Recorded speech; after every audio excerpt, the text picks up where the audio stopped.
Hello and welcome everybody to another episode of Books and Bytes.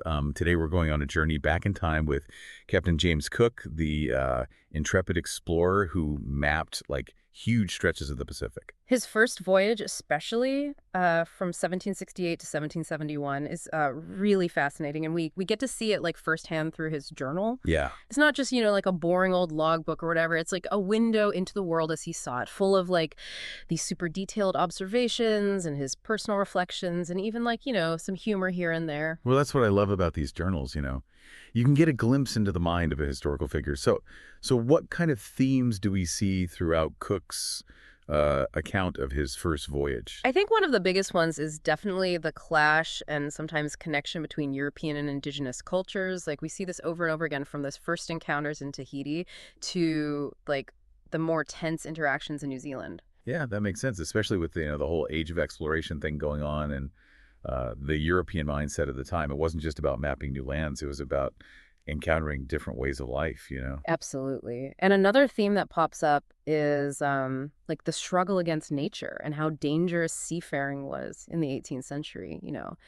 Disease, storms, navigational challenges. Cook's journal doesn't shy away from the hard parts of life on board the Endeavour. Okay, so let's dive into the journey itself, starting with Cook's departure from England in 1768.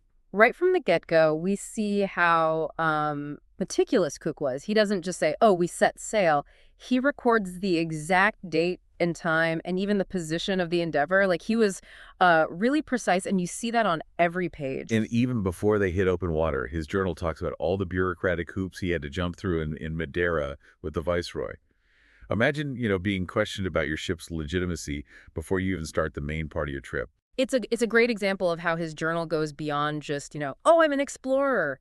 We see his frustration with all the red tape and his dedication to clearing his crew's name and his diplomatic skills in navigating those tricky political waters. Yeah, he even offered up any of his men to be taken into custody if they were caught, trading even for something as small as clothes for rum. It shows Yeah. how dedicated he was to his mission and how much he respected his crew. Exactly. And speaking of the crew, his choice to use sauerkraut to fight off scurvy was like revolutionary at the time. It wasn't just a random choice. It showed that like science was starting to understand nutrition.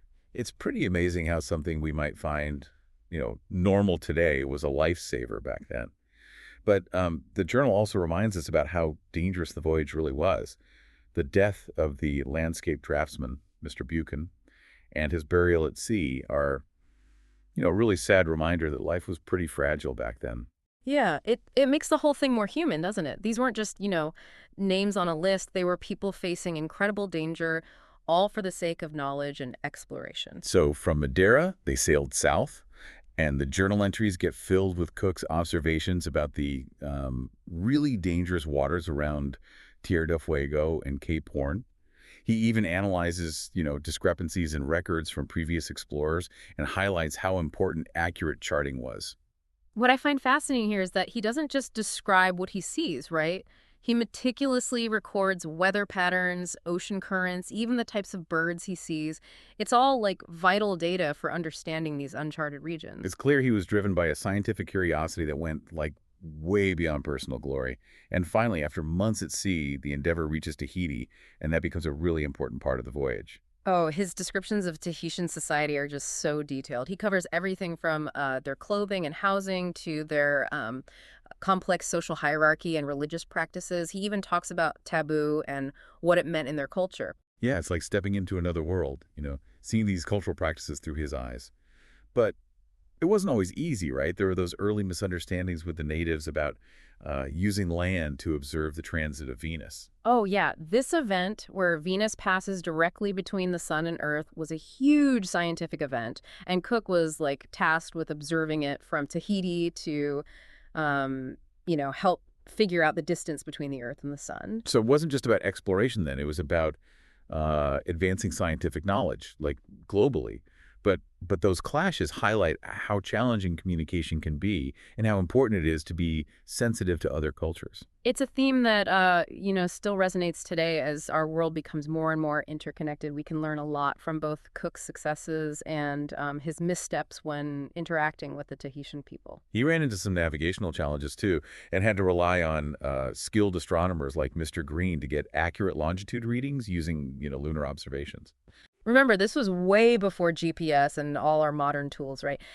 Those astronomical observations were essential not just for Cook's voyage, but for like advancing the science of celestial navigation. And Cook's journal doesn't shy away from the more, well, unsettling aspects of his encounters either. He describes the Tahitian mourning practices, which involve body modification, just a, reminder that what might seem strange or even shocking to us was totally normal in another culture. Yeah, and what's important is that he doesn't just write down these practices, right? He tries to understand the beliefs and reasons behind them. He shows a willingness to like engage with different cultures on their own terms, even when faced with something unfamiliar. That open-mindedness is something I really admire, even though obviously his perspective was, limited by his 18th century European worldview. But there's a real sense of wonder and discovery in his writing that's kind of contagious. Absolutely. And it's not just Tahiti, right? He goes on to explore other islands nearby, like Ulatea, Otaha, and Bolabola, Bola, and gets even more insight into Polynesian cultures. He's especially fascinated by their canoes and their skill in navigating by the stars and currents. Imagine that. Relying on your knowledge of nature to travel across vast oceans, it shows a really deep connection with their environment that's both impressive and, makes you think. Yeah, for sure. But we've only just scratched the surface of Cook's first voyage. That's right. Stay with us because the journey continues. We left off with Cook and the Endeavour exploring the beauty of those islands, but their next stop is a bit different in New Zealand. Yeah, the journal definitely takes on a different feel when he meets the Maori people. It's a mix of like fascination and respect, but also this kind of unease that you didn't really see in Tahiti. Yeah, well, one thing that really jumps out is how he describes their fortifications, like these complex structures that show how strategic they were, their whole warrior culture. Yeah. It's clearly a society that understands conflict in a very different way than what Cook was used to. He was definitely impressed by their ingenuity, but he also mentions that they didn't have any ranged weapons like bows and arrows. Makes you wonder, why build such elaborate defenses if you don't have those kinds of weapons, right? Mm. It's a bit of a puzzle, and it just shows how diverse human innovation can be and how different cultures adapt. And of course, we can't talk about Cook in New Zealand without talking about his encounter with cannibalism, his discovery of a human forearm bone and it had been eaten recently. It's a chilling reminder of just how different these cultures were. Yeah, it's a tough passage to read, but it's important to remember that even though Cook was shocked, he tries to look at it objectively. You know what I mean? He doesn't try to make it sensational. He just records it as part of, trying to understand the Maori culture. It's a stark reminder that what one culture might find totally horrifying, another might consider completely normal. Really makes you examine your own biases. Totally. And it's that commitment to observing and documenting, even when things are, unsettling, that makes Cook's journal so valuable historically. Right. But it wasn't all conflict and culture clashes in New Zealand. Cook also spent time trying to learn their language and customs. He wrote down words for different things and concepts. It actually helped pave the way for later studies of Polynesian languages. Exactly. It speaks to that bigger mission he had, to not just, conquer and claim, but to understand and record the world he encountered. From New Zealand, the Endeavour set sail for another place nobody had mapped before, the eastern coast of Australia. And on this leg of the journey, that's where we really see how dangerous sailing was in the 18th century. Their trip through the Great Barrier Reef is like full of danger, and you can feel that tension in the journal entries. They even had a pretty bad run-in with the reef, which caused a lot of damage to the Endeavour. I can only imagine, like being stuck on a broken ship in the middle of nowhere. It really says a lot about Cook's leadership and his crew's resilience that they managed to fix the ship and keep exploring. And even with all that danger, Cook's curiosity never goes away. He still takes the time to, write down his observations about the plants and animals of this new land. That includes the very first European encounter with kangaroos. Oh, yeah. His description of these peculiar creatures is just great. You can almost hear his wonder and amusement at finding these, hopping marsupials in this totally new environment.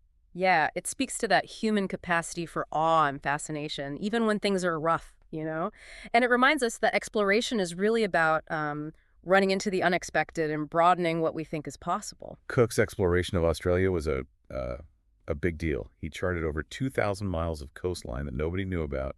He even claimed the land for the King of England and called it New South Wales. And that obviously had huge consequences. It led to the British colonization of Australia with all the complicated and often sad consequences that came with it. It makes you realize that exploration is never just about discovering things.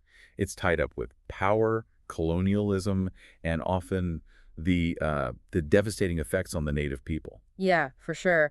It forces us to look at the darker side of Cook's legacy and admit that his voyages, although they were groundbreaking, also played a part in pushing out and marginalizing indigenous populations. It's a tough truth, but we have to face it. It's a reminder that history isn't always black and white. These stories always have more to them than we might think at first, and we need to acknowledge that. Absolutely. And it shows how important it is to understand history from lots of different perspectives, not just from the point of view of the winners or the explorers. Well said. So after months of exploring and hardship, the Endeavour starts to head back to England. And as they cross the Indian Ocean, you can see the toll the voyage has taken on the crew. Yeah, their stop in Batavia, which is Jakarta today, to get repairs and supplies, turns out to be pretty disastrous. A lot of the crew gets sick with tropical diseases. Even Mr. Green, the astronomer, and Tukia, the Tahitian guide who had been so helpful, they both die in Batavia. It's another reminder of how fragile life is, even for those who faced the unknown and achieved so much.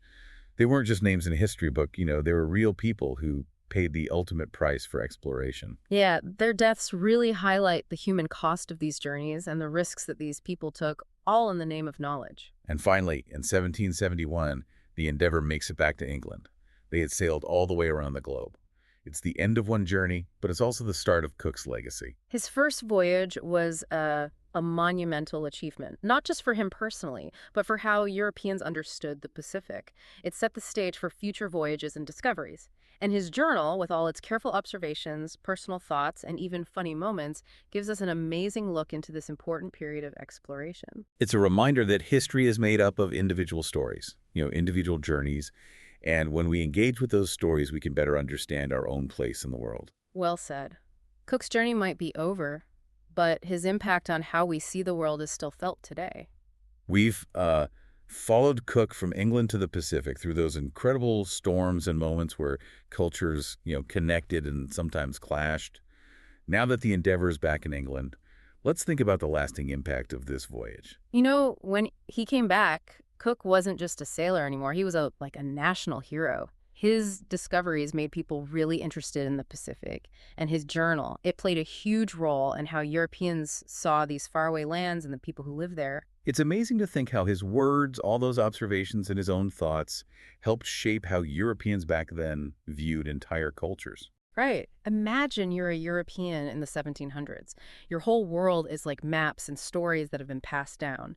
Then Cook's journal comes along, and it's filled with these detailed descriptions of Polynesian societies, their customs, their beliefs, their social structures. It challenged what they thought they knew and gave them a more complete picture, even though it was still seen through a European lens. He showed them a world that was both familiar and totally different.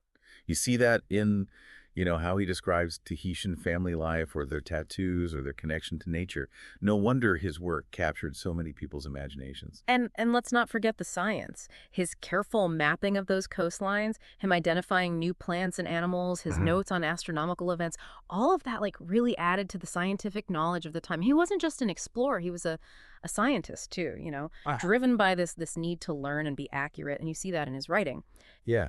All those entries about navigating by the stars, mapping unknown places, fighting off scurvy with sauerkraut, it all shows a man who really embodied the Enlightenment, that blend of exploration and scientific thinking. It's inspiring, even now. It is, but it's also really important that we acknowledge the complexities of his legacy. While he did approach other cultures with respect and curiosity, he was still a man of his time. And at that time, European colonialism was spreading rapidly. His voyages, even though they were groundbreaking, also contributed to the displacement and marginalization of many indigenous people. That's a hard truth we have to face. It reminds us that even exploration and discovery, even when they come from good intentions, can have unintended, sometimes even devastating consequences. Exactly. And it highlights how important it is to look at history critically, to understand the different points of view and the long-term effects of these encounters between different cultures. So as we finish up our deep dive into Cook's first voyage, I want to leave you with this thought. What would a modern-day deep dive into your life reveal about the world you live in? It's a great question. What stories would your journal tell? What observations and insights would you leave behind for future generations? Maybe, just like Cook, we can all try to be more observant, more curious, more open to the wonders and complexities of the world around us. And maybe by learning from the past, we can navigate the present and the future with more understanding and a deeper appreciation for how interconnected everything is. Until next time, keep exploring.